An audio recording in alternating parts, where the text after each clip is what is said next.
Nós vamos voltar a falar sobre economia e mercado financeiro. Nosso contato agora é com o Luiz Otávio de Souza Leal, que é economista-chefe do Banco Alfa. Luiz Otávio, boa tarde. Boa tarde, Denise. Bom, Luiz Otávio, fica até difícil a gente entender essa mudança de humor repentina de mercado financeiro.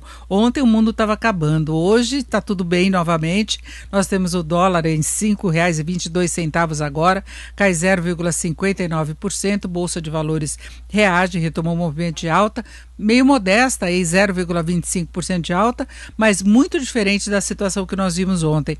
E aí eu queria saber, no contexto geral da economia global, da economia brasileira, como é que você vê essa extrema volatilidade que estamos acompanhando no mercado financeiro?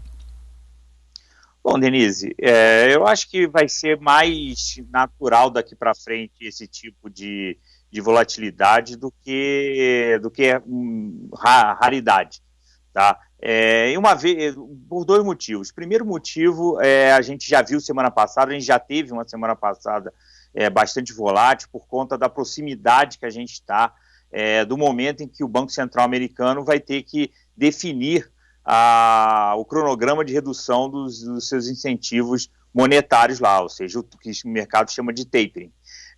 A gente acha que isso vai acontecer na virada de agosto para setembro e agora o mercado está cada vez mais nervoso com relação a essa proximidade, tá? Então, é o primeiro ponto que já deixa o mercado um tanto quanto mais arisco a qualquer movimento.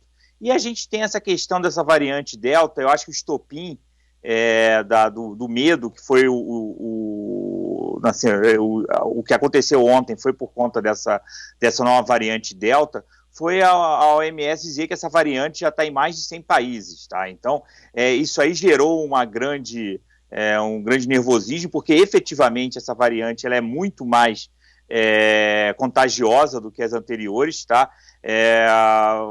E o que a gente tem nesse momento é uma corrida vírus contra vacina, tá? Ou seja, em países em que a vacinação já está mais avançada, essa variante Delta, apesar de gerar um número de casos maior, ele não vai gerar nem internações, nem morte, que é o objetivo princípio da vacina, tá? Agora, onde a vacinação está um pouco mais atrasada, a gente pode ter problemas, tá? E um dos países que a gente pode ter problemas é os Estados Unidos, tá? A despeito de você ter uma grande oferta de vacina a ponto do governo americano estar doando vacinas, tá? O ritmo de vacinação lá caiu muito, tá? Eles têm apenas 48% da população totalmente vacinada, contra mais de 60%, por exemplo, do Reino Unido, e basicamente não é porque falta vacina, é porque as pessoas não querem se vacinar, tá? Então você tem aí uma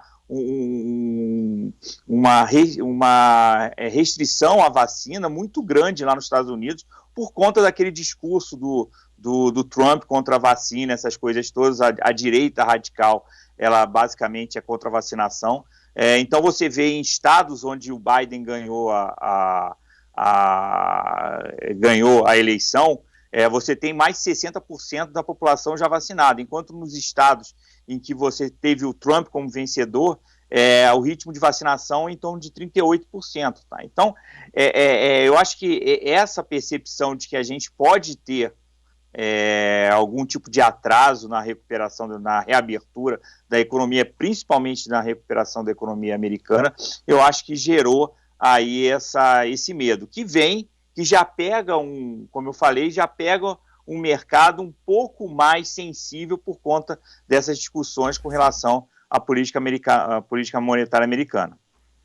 Inclusive nós temos aí o balanço dizendo que 83% dos casos de Covid nos Estados Unidos são por conta da variante Delta. Ela já é a dominante, ela foi identificada pela primeira vez na Índia. Acho que assusta o que a gente acompanhou na Índia, só que a Índia estava atrasada ainda em termos de vacinação, essa proteção que você falava, mas ela é predominante em pelo menos 25 países, né? A vacinação é o que mais protege, mas a gente vê os países liberando aí numa pressa, porque a população não aguenta mais. Então você tem casos, por exemplo, ainda no Reino Unido, mesmo sem ter um percentual elevado com 2 doses, eles liberaram o uso de máscara hoje.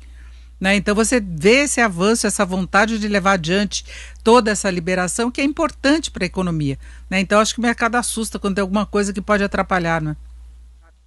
Inclusive, Denise, quando você vê o estopim foi talvez esse medo da Covid, da variante Delta e o impacto disso sobre o crescimento. E o principal, a pólvora que fez isso se alastrar pelo mercado foi o petróleo, tá? Então você tinha uma outra coisa também específica do mercado, que era o acordo lá da OPEP+, para aumentar a oferta de petróleo no segundo semestre, mas o petróleo ontem caiu 7%. Então isso, quando você olha o ambiente, o mercado estava precificando ontem quase uma reversão desse processo de reabertura. Tá? E eu acho que até pelo que você já falou e por essa questão de que você tem uma saturação da população com relação à medida de isolamento social, e a gente viu isso aqui no Brasil, tá? Então, a despeito do recrudescimento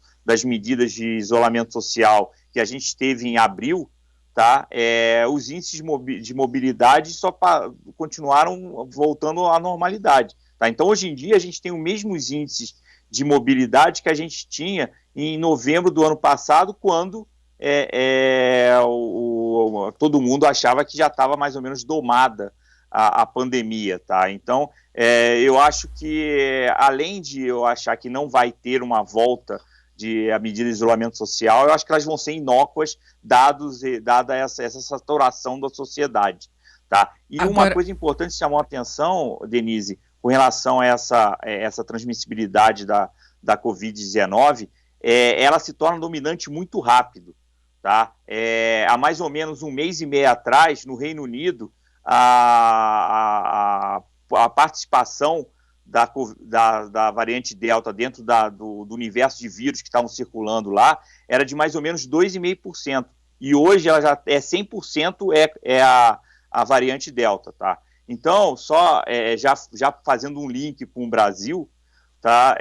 Hoje em dia a gente está mais ou menos com 2% de participação da variante Delta no total de vírus no Brasil. Tá? Então, é muito provável que a gente tenha que ela se torne dominante aqui no Brasil, ou seja, ela atinja mais de 50%, tá? Mais ou menos ali na virada de agosto para setembro. Tá? Acho que isso aí é meio inevitável. Agora, a boa notícia é que até lá a gente já vai ter um bom pedaço da população, mantido o ritmo atual, a gente vai ter um bom pedaço da população já vacinada. Então eu acho que os casos graves que requerem internações e UTI e o número de mortes vai ser muito menor do que a gente teve aí na segunda onda. Bom, e rapidamente, Luiz Otávio, só queria checar com você uma questão que é colocada, né? Cada vez que a gente tem uma onda mais negativa no mundo, no Brasil ela é mais negativa, especialmente no câmbio. Ontem o dólar subiu frente às várias moedas e aqui nós tivemos a pior variação em 10 meses. É isso mesmo, é uma questão de fator risco, de incertezas no país. O Brasil tende a ser mais castigado no momento assim, o que pode acontecer até quando o Federal Reserve decidir de fato mudar a política, né? Denise, aí a gente tem algumas particularidades do mercado, tá?